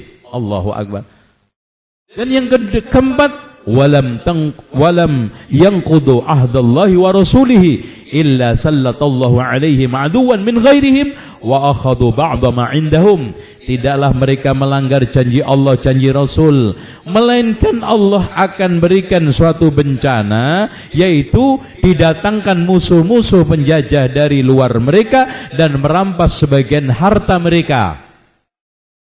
Dan yang terakhir, walam tahkum a'immatuhum bikitabillah wa yatakhayyaru mimma anzalallah illa ja'alallahu ba'sahum bainahum. Tidaklah para pemimpinnya meninggalkan hukum Allah dan tidak menerapkan hukum yang ada di dalam kitabullah, melainkan rakyatnya dirundung konflik yang tidak pernah mengenal kesudahan, baik vertikal maupun horizontal. Hadis ini dikeluarkan oleh Imam Ibnu Majah dengan sanad yang disahihkan oleh Syekh Al-Albani. Seakan-akan Rasul baru kunjungan dari Indonesia kemudian cerita. Apa yang sekarang tidak ada 5 ini? Dan ini bencana paling dahsyat. Akhirnya hadirin sekalian, lihat, fasilitas umum serba kekurangan, pembangunan macet, hutan-hutan gundul, semuanya gampang terjadi banjir karena ulah koruptor. Makanya sengaja saya tulis buku judulnya Neraka Sakor Menanti Koruptor. Kenapa saya katakan neraka sakor? Kalau orang ditanya oleh malaikat ketika saat masuk neraka, mal salakakum bisaqar, kenapa kamu masuk ke neraka sakor? Qalu lam naku minal musallin wa lam naku nut'imul miskin. Karena saya tidak memberi makan orang miskin. Pak, kalau orang bakhil padahal bisa leluasa melihat tetangga kanan kirinya butuh nggak ngasih, diancam oleh Allah dari negara sakor. Padahal itu uang saya, harta saya nyari dengan keringat saya kok, ngobios. Ya, itu saja diancam dengan neraka sakor. Apalagi orang yang membuat miskin rakyat secara sengaja dengan cara zalim dan haram. Apakah tidak lebih patut untuk diancam neraka sakor? Yang sekarang membuat miskin secara kolektif. Yang awalnya orang miskin, Pak, dibiarkan aja diancam neraka. Ini awalnya cukup, melimpah, dimiskinkan. Apa enggak raya untuk mendapatkan neraka saqar? Maka patutlah untuk diancam. Ma salakakum fi saqar? Qalu lam naku minal musallin wa lam naku nut'imul miskin. Terus kemudian etika juga. Jangan minta jabatan. Orang itu kalau minta jabatan, pernah Abu Dzar minta sama Rasulullah, ya Rasulullah, ala tasta'miluni, kenapa engkau tidak angkat aku menjadi amil? Ya, maksudnya biasanya ditugasin amil zakat, ngurusin sekaligus juga menjadi penegak kehidupan agama dan dunia di tempat itu. Apa kata Rasulullah? Fadaraba biyadihi ala mankibai. Rasul menghentak-hentak dengan tangannya punggungnya Abu Dzar, ya. Ini sambil mengatakan, ya Abu Dzar, innaka dha'ifun, kamu itu orang lemah. Lemahnya Abu Dzar, apakah dia itu imannya? Enggak. Amanahnya? Enggak. Siapa yang meragukan amanahnya? Sahabat. Lemah amanah? Enggak. Masya Allah. Lemah takwa enggak? Lemah akhlak enggak? Satu kelemahannya Abu Dzar, dia itu paling tidak bisa memegang uang, kecuali harus diinfakkan. Jadi dia itu enggak nunggu harian, Pak. Punya duit itu siapa aja dikasih. Siapa butuh enggak tahan. Kalau begini hancur negara. Jangan nanti. Ini kalau megang uang negara habis, belum waktu anggarannya habis. Jadi dia itu ada uang kasih. Siapa minta kasih. Ini yang menyebabkan Rasulullah mengatakan dhaif. Maksudnya dalam memegang harta itu dia tidak bisa tahan untuk selalu ingin diinfakkan. Oleh karena itu dilarang Rasulullah. Nah disinilah dan sekalian kita juga begitu. Harus kita itu harus tahu diri. Bahkan ya Abdurrahman ibnu Samurah, la tas'alil imarah. Wahai Abdurrahman ibnu Samurah, jangan minta kepemimpinan. Fa innaka in u'titaha an mas'alatin wukilta ilaiha. Kalau kamu diberi dengan cara minta-minta, kamu akan tergantung. Wa in u'titaha an ghairi mas'alatin u'inta 'alaiha. Kalau kamu diberi tanpa minta-minta, akan dibantu oleh Allah insyaallah. Terus kemudian bertindak bijaksana. Sebagai atasan harus bijaksana, sebagai bawahan harus bijaksana. Di mana aja, kalau bahasa orang Jawa kan, ing ngarso sung tulodo, ing madya bangun karso, tuturi handayani. Jangan sekarang ing madya bikin sengsara. Ing ngarso bikin sengsara ya, ing madya ngentekno bondo, tuturi ngrecoki. Jangan. Antum lihat bagaimana sikap para sahabat, dimanapun selalu memberikan suatu keindahan, dimanapun selalu memberikan kedamaian, dimanapun selalu memberikan suatu yang terbaik untuk dirinya dan untuk umatnya. Sehingga dari sekalian, disinilah inti kata Imam Ibnu Qayyim, innallaha yuqimud daulatal adilah. Allah akan menegakkan negeri yang adil, wa in kanat kafiratan, meskipun kafir. Wala yuqimud daulata zalimah, Allah tidak menegakkan negeri yang zalim, wa in kanat muslimatan. Tapi jangan dipelesetin. Wah, kalau begitu kafir enggak apa-apa. Maksudnya di sini Ibnu Taimiyah ingin menekankan keadilan dan pentingnya keadilan. Kezaliman dan bahayanya kezaliman, bukan stressingnya muslim kafirnya. Artinya gini loh, untuk apa sekarang Anda mengaku muslim tapi tidak bisa menegakkan keadilan? Lihat, kalau keadilan itu ditegakkan walaupun oleh orang kafir, hasilnya indah kan? Itu maksudnya. Ya. Orang kafir aja menegakkan keadilan indah, apalagi muslim gitu loh Pak. Yang anehnya muslim ini Masya Allah ya, rusak di negara-negara Islam. Contoh aja, antum ketinggalan barang di Indonesia, balik lagi rata-rata ketemu atau enggak ketemu? Enggak ketemu. Antum lihat di Jepang, di Korea, ketika saya ke sana, Masya Allah, Barang ketinggalan balik lagi masih utuh. Di sini nggak ketinggalan aja hilang. Apalagi pokoknya kalau ada barang yang ketinggalan langsung distatuskan ghanimah, rampasan perang aja udah. Alhamdulillah. Jadi pek minimal, dipek. Iya dipek, diambil. Nah, ini yang menjadi masalah. Lihat etika di dalam hubungan bertetangga. Ya. Contoh aja ketika saya di Jerman, Pak, nggak ada orang berani nyetel radio kenceng-kenceng, acara ganggu orang, kemudian melihara hewan-hewan, nggak ada. Di sana melihara hewan ditangkap. Di sini subhanallah, gimana hewan berkembang? Burung aja suami istri dipisah bertahun-tahun. Iya, makanya zalim. Kalau antum mau pelihara burung, pelihara hewan, sepasang. Itu ada yang bilang, Pak, kalau sepasang nggak bisa ngoceh. Gak bisa. Dia itu bersuara berkicau itu bukan seneng, ngenes. Itu. Coba gini aja deh, gantian. Lo yang dimasukin kurungan, dipisah sama istri. 3 bulan aja.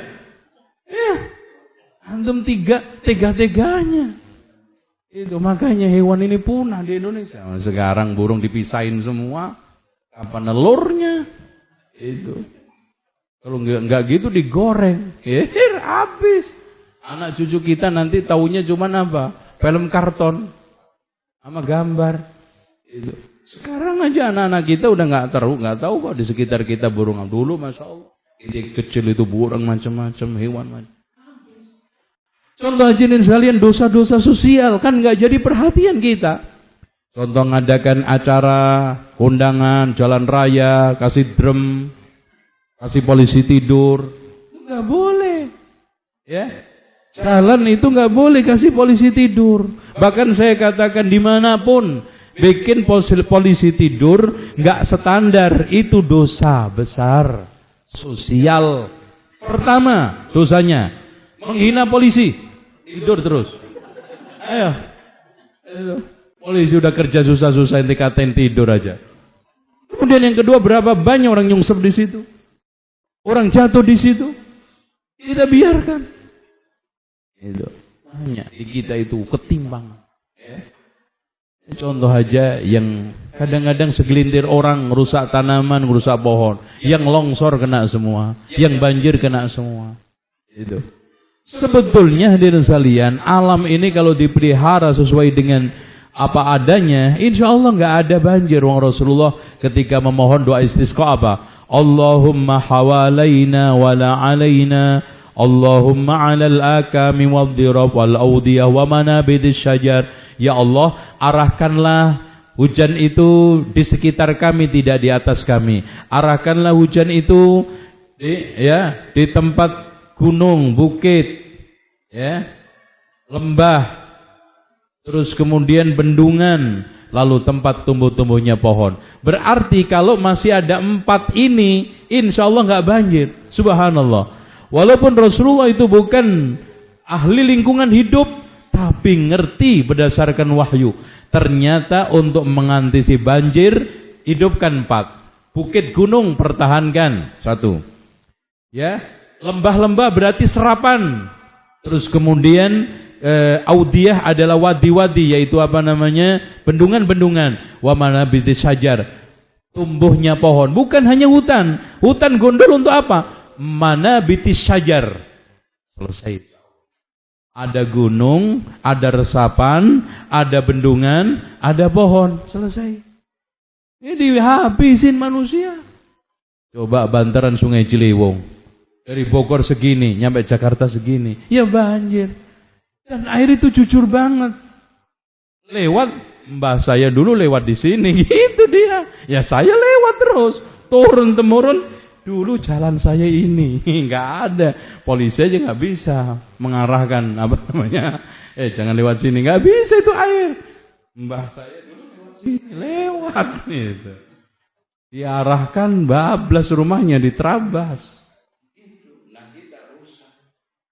Pelihara amanah juga.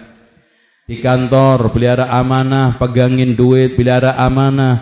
Bahkan hadirin sekalian, tugas apapun agama dunia itu adalah amanah. Salat amanah kok.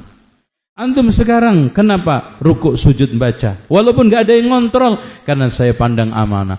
Saya puasa, zuhur begini gak masuk kamar minum, makan, padahal gak ada orang, karena amanah. Begitu juga apapun termasuk anak istri kita, pendidikannya, pengasuhannya, dan kerja kita adalah amanah. Apalagi kita menaikkan MOU, ya, al-muslimuna ala syurutihim, orang muslim itu tergantung persyaratannya, amanah. Gitu. Nah, kalau seperti ini Pak, Masya Allah, ya, hebat orang Islam. Cuman kok itu korupsi muslim, nilep muslim, tawuran muslim, pergaulan bebas muslim, narkoba namanya. Kenapa? Karena orang Islam ini sudah jauh dari dinnya, ya, sudah jauh dari pengajarannya. Dan anehnya dari sekalian, maaf, kadang-kadang orang itu untuk belajar ditakut-takutin sehingga nggak mau mendekat. Nah, Islam yang tidak setia terhadap agamanya dijulukin dengan keren-keren. Terutama sekarang yang lagi hebat adalah Islam rahmatan lil alamin. Apa artinya? Islam yang tidak setia kepada Rabbul Alamin. Orang yang sekarang longgar, fleksibel, nggak usah ketat-ketat. Kan Islam rahmatan lil alamin, Pak. Rahmatan lil alamin. Sekarang jilbab enggak perlu nutup aurat, Islam kan rahmatan. Semua dikasih cap rahmatan lil alamin. Sementara yang setia terhadap agama dikasih cap wah macam-macam. Kadang-kadang dipoyoin, wah.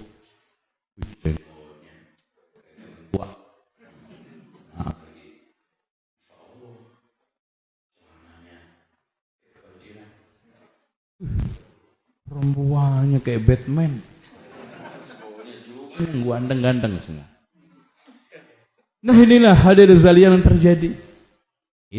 Oleh karena itu amanah. Allah tegaskan, innallaha ya'murukum an tu'addul amanati ila ahliha wa idza hakamtum bainan nasi an tahkumu bil adl innallaha ni'ma ya'idukum bih. Ya. Sampai akhirnya wati Allah wa ati Rasulullah wa ulil amri minkum. Makanya dua ayat ini, satu untuk pemimpin, satu untuk rakyat. Pemimpin menunaikan amanah, dua, amanah kekuasaan dengan amanah kekayaan. Amanah kekuasaan berupa apa? Supremasi hukum, menegakkan berbagai macam keadilan. Amanah kekayaan, tunaikan harta negara sesuai dengan haknya. Nah, yang kedua, wa idza hakamtum bainan nasi an tahkum bil adl. Rakyat kerjanya apa? Fa in atiullah wa atiu Rasulullah wa ulil amri minkum. Insyaallah, Pak. Kalau pemimpinnya itu menunaikan amanah, menegakkan supremasi hukum, amanah itu ada dua, amanah kekuasaan, amanah kekayaan, supremasi hukum. Rakyatnya atiullah wa atiu Rasulullah wa ulil amri minkum. Keren. Tuh. Selanjutnya, hadirin sekalian, atasan menjadi teladan, Masya Allah Pak ya. Kalau saya lihat dimanapun kementerian, kalau menterinya itu soleh, ngaji semua, subhanallah. Perusahaan kalau direkturnya itu paham sunnah ngaji, anak buahnya disuruh ngaji, sholatnya tertib, Masya Allah. Makanya kalau Anda menjadi atasan, jadilah teladan, terutama teladan keagamaan. Melayani sepenuh hati. Ini tolong yang kerja di tempat-tempat publik, pelayanan-pelayanan. Sekarang Anda kerja di rumah makan, Anda kerja di tempat-tempat umpamanya bayaran-bayaran, ya, entah itu listrik, penanganan SIM, penanganan KTP, walaupun sekarang sudah model online semua. Apapun pelayanan publik, usahakan tunjukkan akhlak Islam. Layani sepenuh hati, jangan setengah hati. Anehnya, mental kita kebanyakan kalau nerima gaji sepenuh hati, kalau kerja setengah hati. Pengennya kerjanya sunnah, gajinya wajib. Nah itu. Buktinya kerja seenak-enakan kayak menunaikan hukum sunnah aja. Pak, kok sudah pulang Pak ya? Jaga nyantai, serius tapi santai. Tapi kalau nerima gaji sirsan nggak Pak? Ya itu nggak boleh Mas. Kan kita ini hidup kebutuhan banyak, harus tepat waktu. Nah kalau masuk, ya itu kan tergantung kemampuan masing-masing. Jadi kalau giliran kerja, fattaqullaha mastata'tum, bertakwalah kamu kepada Allah sebatas kemampuan kamu. Ini kalau terima ini kerja dalilnya. Jadi ada sebagian karyawan pinter dalil, tapi tidak tepat tempat. Ketika dikejar, Mas kok terlambat ini? Fattaqullaha mastata'tum Pak. Bapak apa melanggar ayat ini Pak? Itu. Ketika ambil gaji, loh, Bapak nggak takut neraka? Kan Rasul menyuruh untuk ngasih gaji sebelum keringet kering. Itu nggak boleh Pak, terlambat Pak. Gantung kapan keringetnya, terus nyala. Itu aja majikannya, ngeyel juga majikan. Padahal hadirin sekalian, coba perhatikan. Ketika ada orang Badui tantang, ya Rasulullah kapan kiamat? Rasul menjawab, idza duyi'atil amanah fantadiris sa'ah. Kalau sudah amanah disia-siakan, tunggu kiamat. Kapan itu? Idza wusidal amru ila ghairi ahliha. Ila ghairi ahli. Kalau sudah perkara diserahkan bukan ini ahlinya. Terus ciptakan suasana harmonis di kantor. Jangan bikin kasak kusuk. Kadang menggalang berbagai macam provokasi untuk melakukan gerakan-gerakan khusus yang akhirnya merugikan perusahaan. Jangan, ya. Kemudian sekarang negeri bebas korupsi. Jam berapa Pak? Ya, saya sebutkan secara singkat. Mas, dunia ini bisa beres karena dua: hidup makmur, manusia sejahtera. Itu aja, selesai kan? Kehidupan makmur, syaratnya 6. Saru, antum bisa lihat di halaman 63. Mematuhi ajaran agama. Ingin hidup makmur, patuhi ajaran agama. Sekarang saya tanya sih Pak, nggak usah Islam. Mana aja sih ada ajaran Islam yang ajaran yang agama manapun, nyuruh ngerampok, nyolong, nggak ada. Korupsi nggak ada, buang sampah sembarangan nggak ada, nggak balikin utang nggak ada.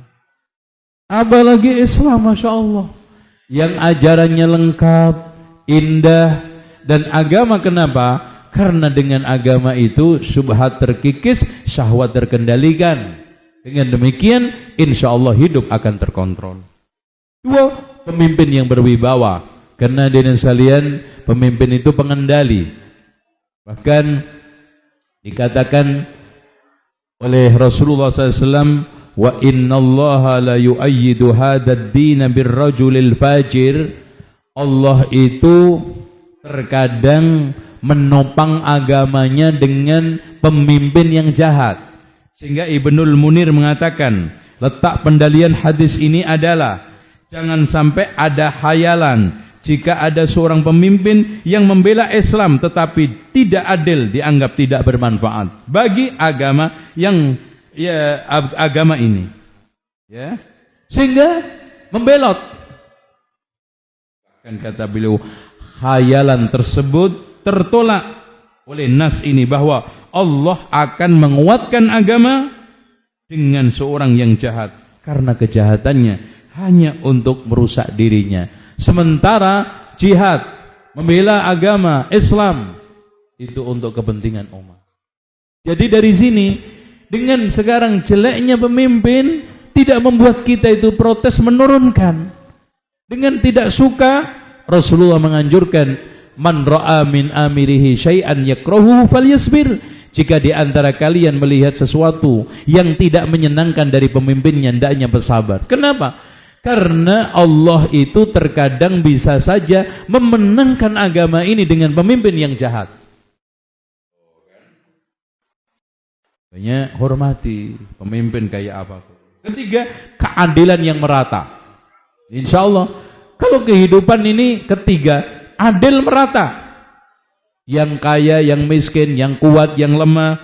Sampai Rasulullah SAW gambarkan, seandainya di antara mereka itu ada yang mencuri, tetap Di antara yang kaya juga dipotong tangannya, yang miskin juga dipotong tangannya. Tidak seperti ahlul kitab. Kata Rasulullah SAW, sesungguhnya ahlul kitab sebelum kalian adalah hancur. Karena kenapa? Idza saraqa minhumul qawi tarakuh. Jika yang kuat mencuri dibiarkan, wa idza saraqa minhumud dha'if aqamu 'alail had. Jika yang mencuri orang lemah ditegakkan itu hukumannya. Dan adil merata, bukan dolim bareng-bareng. Nah sekarang kan adil ialah dolim bareng-bareng. Kalau dolimnya rata, nah itu adil. Ini dolim ala Abu ini, adil ala Abu Nawas. Abu Nawas itu mendefinisikan adil ialah dolim bareng-bareng. Rata, bagi-baginya. Nah, ini baru adil. Ya. Sekarang hasil suap dibagi rata, adil. Hasil copet dibagi rata, adil. Sekarang ngemplang duit negara bareng-bareng, adil. Definisi udah kacau. Dan sekarang aturan birokrasi pun, kalau yang jelek, yang mudah bisa dipersulit. Ngapain yang yang sulit dipermudah? Makanya dari sekalian apa saja itu, wah, jangankan yang sulit, Pak. Yang mudah aja dipersulit. Ini sulit, urusan apa aja sulit. Ini yang dimaksudkan oleh hadis Rasulullah ketika Abu Sa'labah Al-Khushani bertanya tentang makna firman Allah kepada Rasulullah, "Alaikum anfusakum la yadurrukum man dhalla idza tadaitum." Urusin diri kalian, tidak akan membahayakan kesesatan orang lain kalau kamu mendapatkan petunjuk. Apa saran Rasulullah?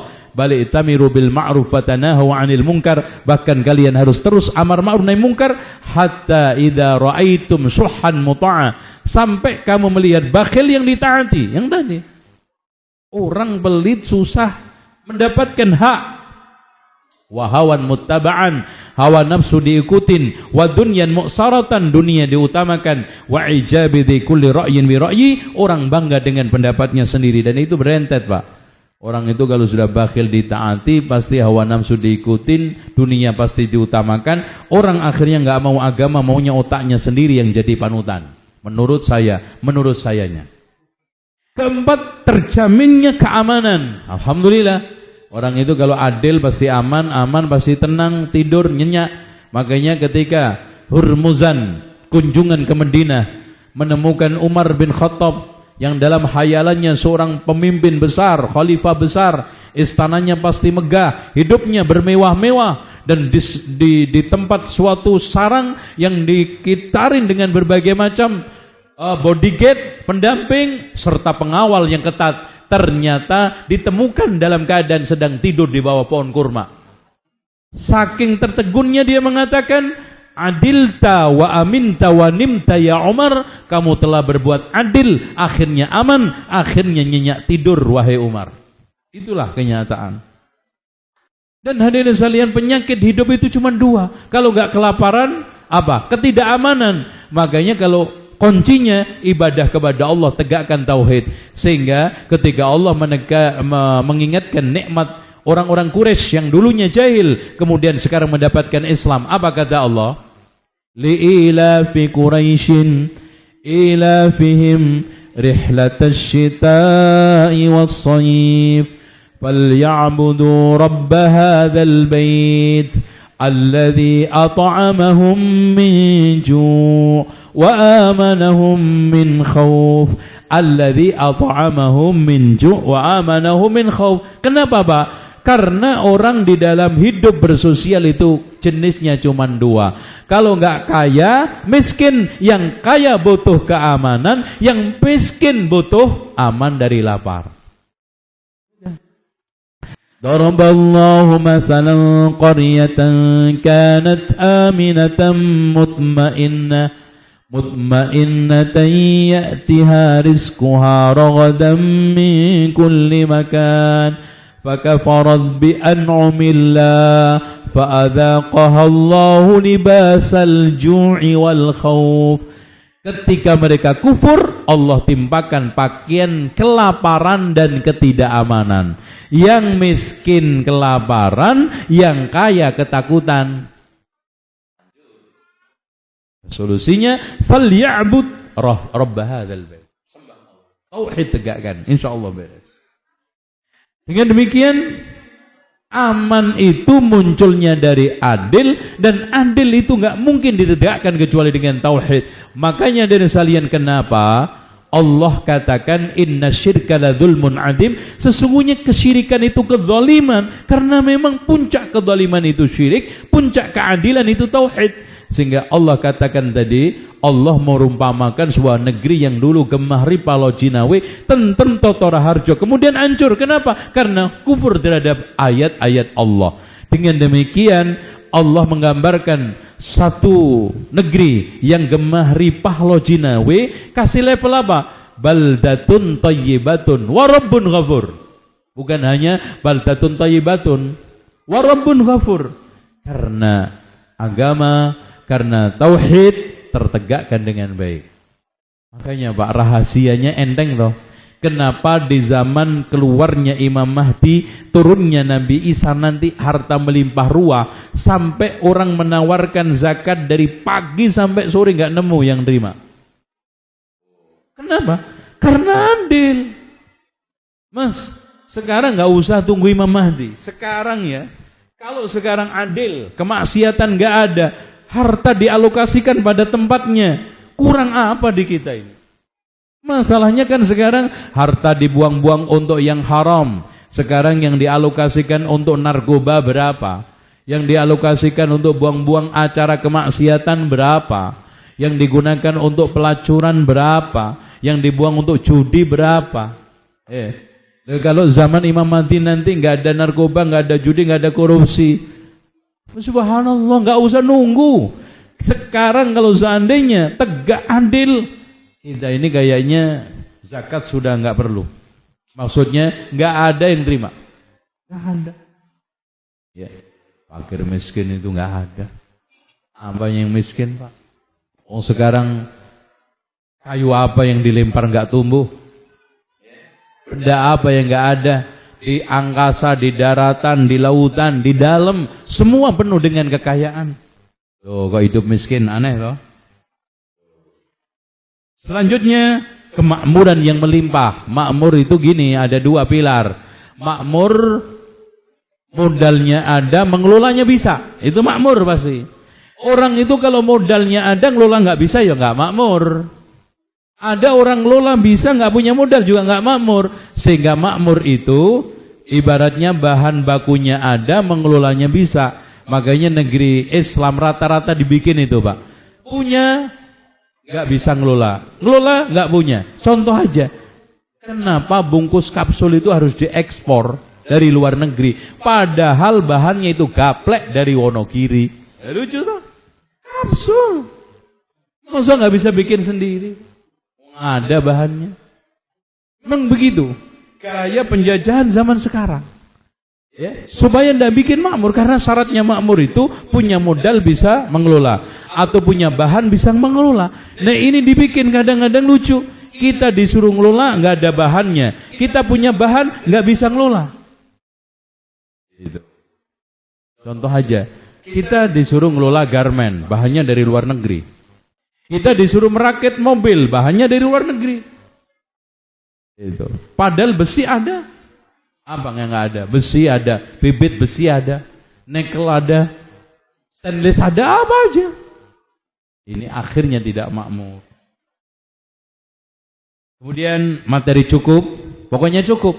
Nggak usah kaya umat Islam ini. Yang penting cukup, bangun rumah cukup, beli mobil cukup, nyekolahkan anak cukup, cukup. Kaya nomor sekian. Nah, gerakan korupsi secara singkat, korupsi itu ada dua, korupsi aktif sama korupsi pasif menurut hukum positif kita. Ya.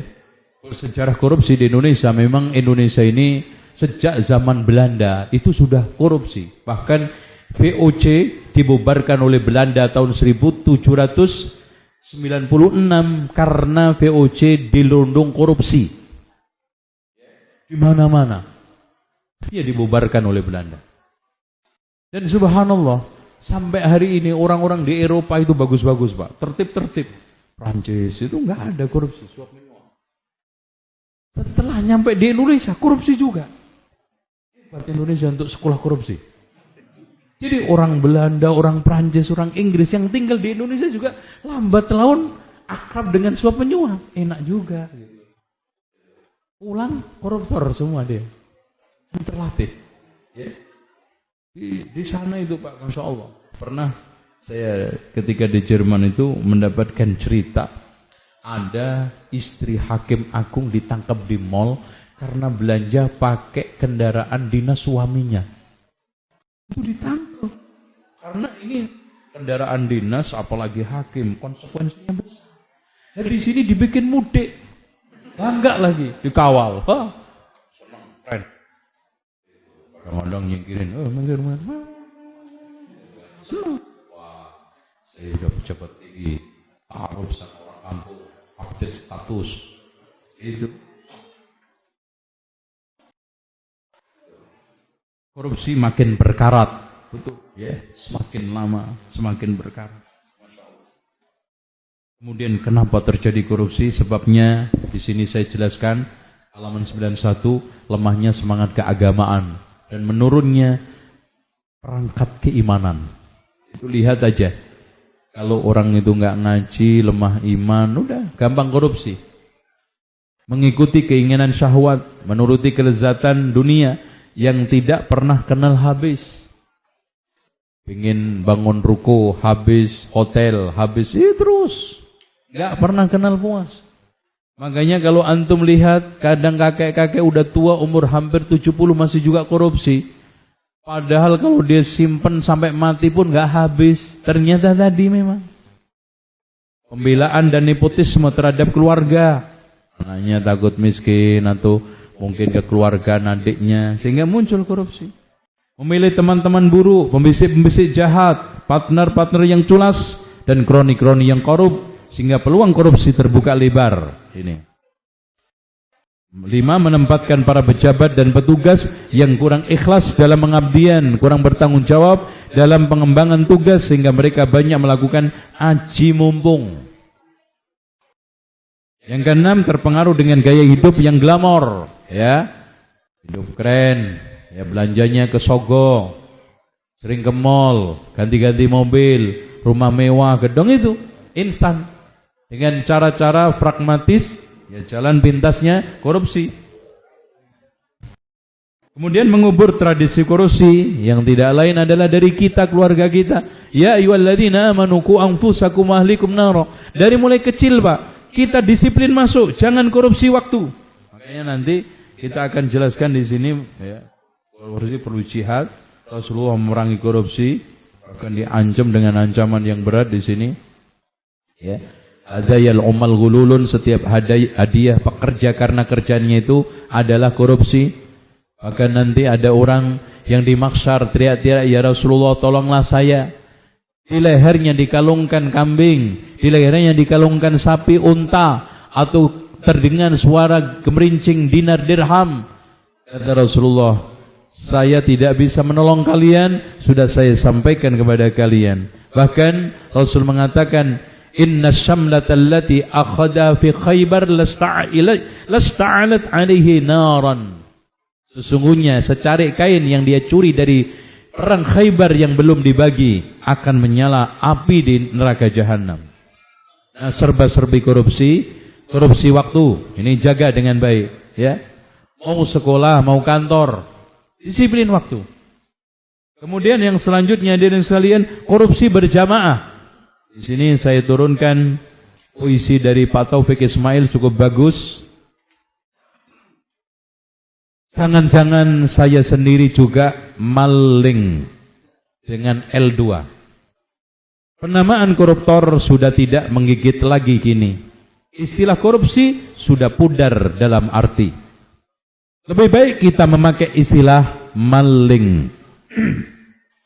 Maling dengan 2 L. Membedakannya dari maling dengan 1 L, maling ayam. Lihatlah para maling itu kini mencuri secara gotong royong. Mereka bersop-sop berdiri rapat, teratur berdisiplin, dan betapa khusyuk. Begitu rapatnya mereka berdiri, susah engkau menembusnya.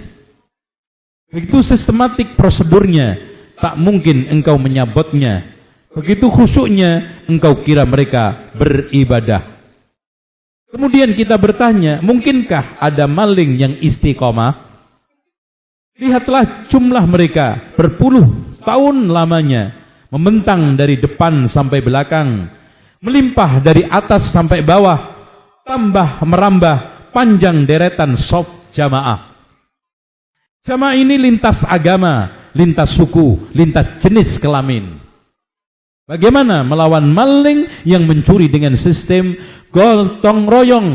Bagaimana menangkap maling yang prosedur pencuriannya malah dilindungi dari atas sampai bawah? Dan yang melindungi mereka ternyata bagian juga dari yang membawa senjata dan yang memerintah. Bagaimana ini?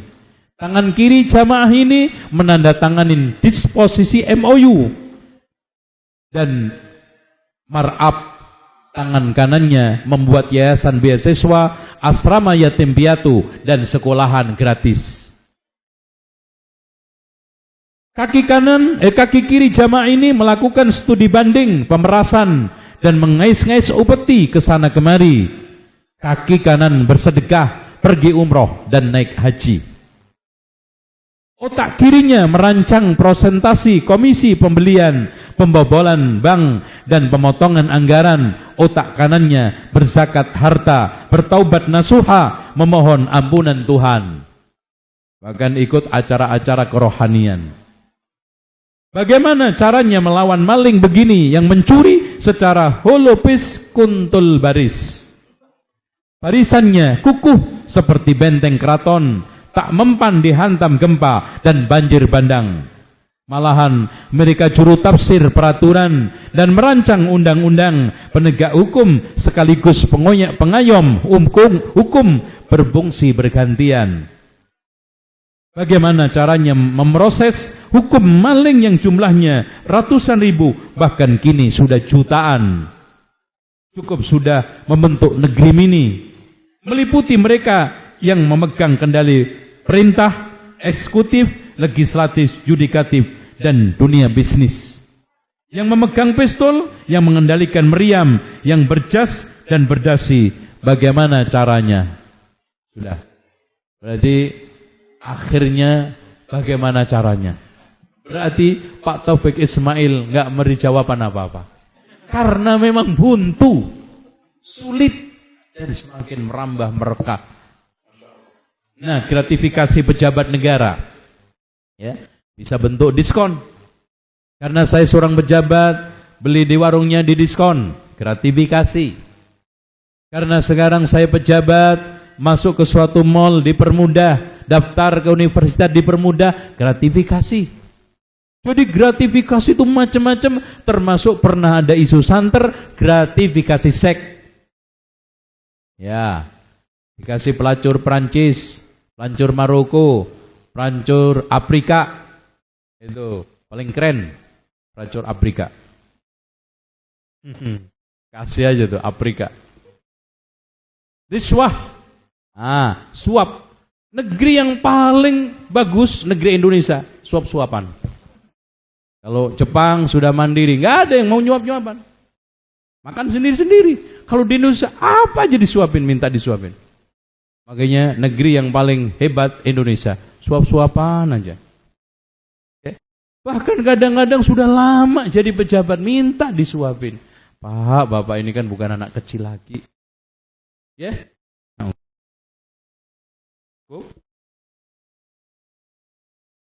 Terus budaya merap digelembungkan, odol 5.000 jadi 50.000. Ya. Bahkan yang 50.000 jadi 5 juta. Merap. Bekerja dengan riswah, ijazah palsu, ini juga nggak benar. Pekerjaan tugas pribadi di luar kantor, ini bagaimana hukumnya? Atau mengerjakan kerjaan pribadi di kantor, ini nggak boleh. Jangankan gitu, nyetel Quran di kantor nggak boleh. Sholat tahajud lembur nggak boleh. Lembur tahajud, memang ada di MOU tahajud, sholat duha.